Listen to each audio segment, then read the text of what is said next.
অবিলম্বে আমাদের এই কর্মসূচির মধ্যেই এই 3 কর্মদিবসের মধ্যে আমরা পে স্কেলের গেজেট চাই।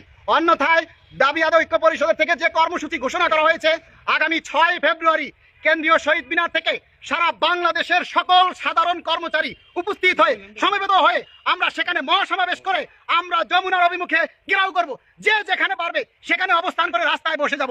গেজেট না পাওয়া পর্যন্ত আমরা কেউ উঠবো না। সারা বাংলার প্রিয় সরকারি কর্মচারী ভাই বোনেরা, সবাইকে আমাদের সংগ্রামী শুভেচ্ছা জানাচ্ছি।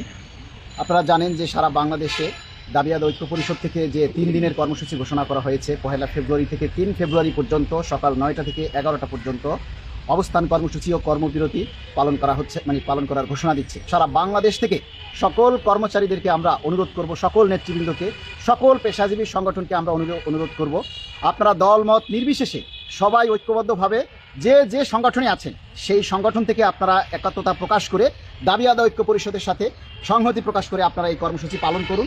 আমাদের যে প্রাণের দাবি, দীর্ঘ 10 বছর আমরা 2টা পে স্কেল থেকে বঞ্চিত। আপনারা জানেন আমাদের বেতন বাড়ে না, কিন্তু দ্রব্যমূল্যের দাম বাড়ে।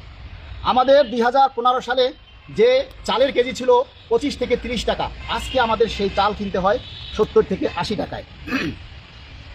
2015 সালের যে একটা লাখ সাবান ছিল 26 টাকা, আজকে সেই লাখ সাবান কিনতে হয় 65 থেকে 70 টাকায়।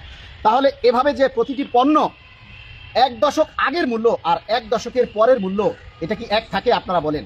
আমাদের যে বেতন 2015 সালে যা ছিল 15,000 টাকা, 1 দশক পরে আজকে 2026 সালেও আমাদের সেই বেতন এই 2015 সালের বেতনই রয়েছে মাত্র 15,000 টাকা।